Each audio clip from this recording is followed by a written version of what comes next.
ছোট্ট বনকে ঘিরে, যেই বনে ছিল নানান পাখির বসবাস।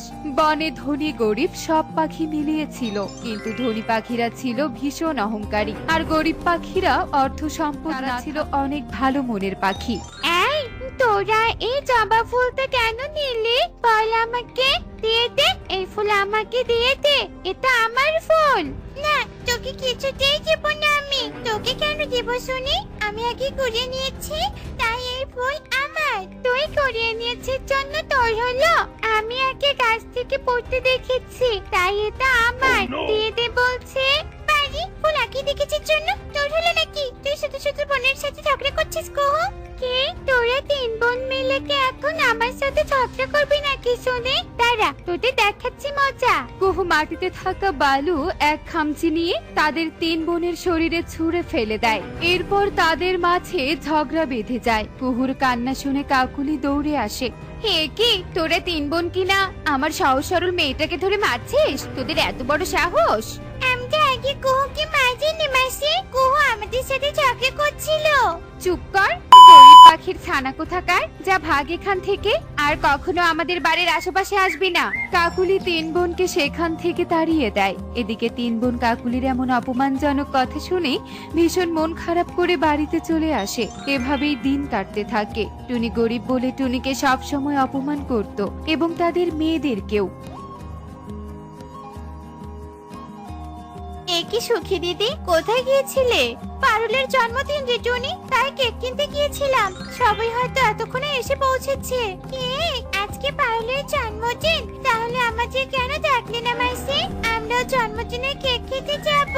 কি, তোদের তিন বোনকে কিনা আমি ডাকবো? তোরা কি উপহার দিতে পারবি শুনি? তাছাড়া বনের সব ধনী পাখির ছানারা আসবে, সেখানে তোদের ডাকতে পারবো না আমি। আমাদের একটা সম্মান আছে। দিদি, আমার ছানারা তো ছোট, তুমি ওদের সাথে এমন খারাপ ব্যবহার করো না। ওরা ইচ্ছে করেছে জন্মদিনে যেতে। শোন টুনি, তোদের কি লজ্জা নেই নাকি? যেচে যেচে কিনা আমাদের কাছে নিমন্ত্রণ চাইছিস? তোর একটা ছানা হলে ভেবে দেখতাম, কিন্তু এতগুলো ছানাকে ডাকতে পারবো না। যত সব। সুখী পায়রা আর এক মুহূর্ত দেরি না করে সেখান থেকে চলে যায়। এদিকে তিন বোন মায়ের কাছে কাঁদতে থাকে। তোরা কাঁদিস না রে মা, আমরা তো গরিব, তাই আমাদের শখ আহ্লাদ বলতে কিছুই নেই। আয়, আমরা বাড়িতে চলে যাই। তোদের মা আছে তো, আর কি চাই বল? আমি যে গরিব বলে আমাদেরকে সম্মান করে না মা। সবাই আমাদের সাথে খারাপ ব্যবহার করে। তিন কাঁদতে কাঁদতে বাড়িতে চলে আসে। এভাবেই দিন কাটতে থাকে। আরে কালু, কোথায় গিয়েছিলি? আমিও তো তোকে খুঁজছিলাম। শোন, আমার পূর্ব দিকের জমিটার কি খবর শুনি? ঠিকঠাক ভাবে চাষাবাদ হচ্ছে তো? হ্যাঁ মোরল বাবু, একদম ভালো ফলন হয়েছে। আপনি দেখলে অবাক হয়ে যাবেন। ঠিক আছে ঠিক আছে, আমি তো সব দায়িত্ব তোকে দিয়েছি। তুই হলি আমার একমাত্র বিশ্বস্ত কর্মচারী। হা, হা, হা, হা, হা। যা, তোর মাইনে আরো বাড়িয়ে দিলাম। কালু কাক ছিল সেই বনের সবচেয়ে বুদ্ধিমান আর চালাক পাখি। কালু মোরলের সব সম্পত্তির দেখাশোনা করত, কিন্তু তবুও কালু কাক ছিল ভীষণ লোভী। আরে ইকরিমা আমার, তুই এভাবে রাগ করে বসে আছিস কেন শুনি? তোকে কখন থেকে খাবার খাওয়ার জন্য টেবিলে ডাকছি।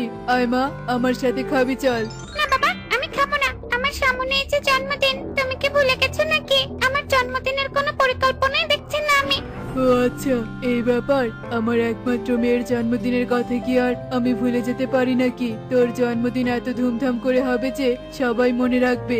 এই বনে সব ধনী পাখিরা উপস্থিত থাকবে। বাবার মুখে এমন কথা শুনে ইকরি ভীষণ খুশি হয়। আর ইকরির জন্মদিনের দায়িত্ব এসে পড়ে কালু কাকের উপর। আপনি চিন্তা করবেন না মোরল বাবু, ঠিক ব্যবস্থা হবে। একদম নতুনত্ব থাকবে জন্মদিনে, যেভাবে জন্মদিন আগে কেউই পালন করেনি। কালুর কথায় মোরল ভীষণ খুশি হয়। এদিকে কালু আর কাকুলি চিন্তা করতে থাকে কিভাবে জন্মদিন পালন করা যায়। কালু, তাহলে তো সে কথাই থাকলো, এভাবে জন্মদিন পালন করবে, তাহলে আমাদের চাওয়া মতো সব হবে। কালু কাকুলি জন্মদিন নিয়ে পরিকল্পনা করতে থাকে। এদিকে বনের সব ধনী পাখিদের নিমন্ত্রণ করা হয়, আর ইকরি তার ধনী বন্ধুদেরও নিমন্ত্রণ করে। কিন্তু টুনিদের পরিবারের কেউই নিমন্ত্রণ পায় না, তাই ছানারা ভীষণ মন খারাপ করে থাকে। বোন, মোরলের মেয়ে একটির জন্মদিনে তো সবাইকে নিমন্ত্রণ করা হয়েছে, কিন্তু আমাদের এখনো তো নিমন্ত্রণ করলো না। চিন্তা করিস না বোন, এখনো তো কদিন আছে, আমাদের ঠিক নিমন্ত্রণ করবে। তোরা কি ভাবছো আমরা কিভাবে সাজুগুজু করব? তিন বোন আশা করে থাকে যে তাদের নিমন্ত্রণ করা হবে। এদিকে ইকরির জন্মদিনের আয়োজন করা হয় নদীর ওপারের একটা বাঁশের ঘরে। বাঁশের ঘরটা ফুল দিয়ে সাজানো হয়। পাখিরা এমন আয়োজনে প্রশংসা করতে থাকে। দেখতে দেখতেই ইকরির জন্মদিন চলে আসে। ওই দেখ বোন, টনি পাখিরা তো সবাই যাচ্ছে জন্মদিনে। তুই বলেছিলি আমাদের নিমন্ত্রণ করা হবে, কিন্তু আমাদের তো নিমন্ত্রণ করা হলো না। ঠিকই বলেছিস বোন, আমরা গরিব বলে আমাদেরকে কেউ নিমন্ত্রণ করে না। দেখছিস না ওখানে সব টনি পাখিরা কত সুন্দর মানিয়েছে ওদের বাসির ঘরে। কত সুন্দর সাজানো ঘর, অনেক আনন্দ করবে ওরা। তিন বোন মন খারাপ করে দূর থেকে দেখতে থাকে। এদিকে ঈগল তো তার পরিবার নিয়ে বাঁশের ঘরে চলে আসে। আপনি বাঁশের ঘরে প্রবেশ করুন মোড়ল বাবু, আমি দরজায় দাঁড়িয়ে আছি।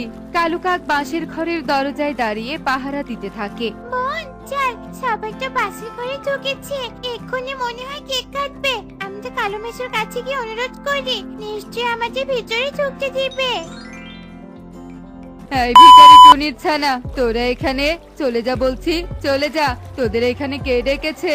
আমাদের একটু কেক খেতে দাও না মেসো। তিন ছানা অনেক অনুরোধ করতে থাকে, কিন্তু কালু তাদের কোনো কথা না শুনে তাড়িয়ে দেয়। আর তিন ছানা কাঁদতে কাঁদতে নদীর পাড়ে চলে আসে। আর এমন সময় তারা তাদের মাকে কলার ভেলা নিয়ে দাঁড়িয়ে থাকতে দেখে। একি মা, তুমি এখানে? হ্যাঁ আমি জানতাম আমার মেয়েরা কষ্ট পাচ্ছে।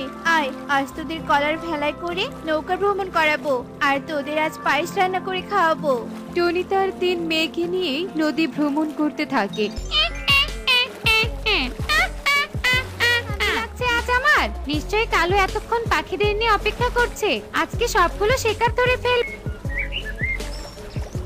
এ কি ডাইনি এসব কি বললো? না না, আমাকে পাখিদের রক্ষা করতেই হবে। টনি সমাধান খুঁজতে থাকে। অন্যদিকে ডাইনি সোজা চলে যায় জন্মদিনের অনুষ্ঠানে। জন্মদিন হচ্ছে বুঝি? এবার সবকটাকে ধরে নিয়ে যাবো, চল আমার সাথে। কি ডাইনি আমাদের ধরে নিয়ে কেন যাবে শুনি? কারণটা আমি বলছি তোমাদের। তাকিয়ে দেখো, সব ধনী পাখিরা আছো তোমরা। তোমরা এই বাঁশের ঘরে বন্দি। এখন তোমাদের এই ডাইনির হাতে তুলে দিয়ে এই বনে রাজত্ব করব আমি। আমি হব সবচেয়ে ধনী পাখি। আজ থেকে তোমাদের সব সম্পত্তি আমার। মেহমান কালু, তোকে আমি বিশ্বাস করতাম, আর তুই আমাদের এমন বিপদে ফেললি। ওফ, তোরা চুপ থাকতো। আগে কেকটা খেয়ে নেই, তারপর তোদের। কেক খাওয়ার আগে এদিকে তাকিয়ে দেখ ডাইনি। একই তান্ত্রিক। হিরিং বিরিং ছটফট, ডাইনি বন্দি হয়ে যা ঝটফট। ডাইনি বন্দি হয়ে যায়। এদিকে তান্ত্রিক ডাইনিকে নিয়ে চলে যায়। কি টুনি, তুই আমার পরিকল্পনা এভাবে জল ঢাললি? তোর এত বড় সাহস? চুপ করো কালু দাদা, এতদিন টুনি গরিব বলে ওকে কত অপমান করেছি, আর আজও আমাদের বাঁচালো। মোড়ল বাবু, আপনি শাস্তি দিন কালুকে। হ্যাঁ, আজ থেকে কালু এই বাঁশের ঘরে চিরদিনের জন্য বন্দি থাকবে। আর টুনি, তোকে অনেক ধন্যবাদ, ক্ষমা করে দিস আমাদের। যা, বনের বাকি পাখিদের ডেকে নিয়ে আয়, আজ সবাই নদীর ধারে কেক কাটবো। এরপর সবাই অনেক আনন্দের সাথে বনে কেক কাটে। বনে ধনী দারিদ্র্যের ভেদাভেদ দূর হয়ে যায়।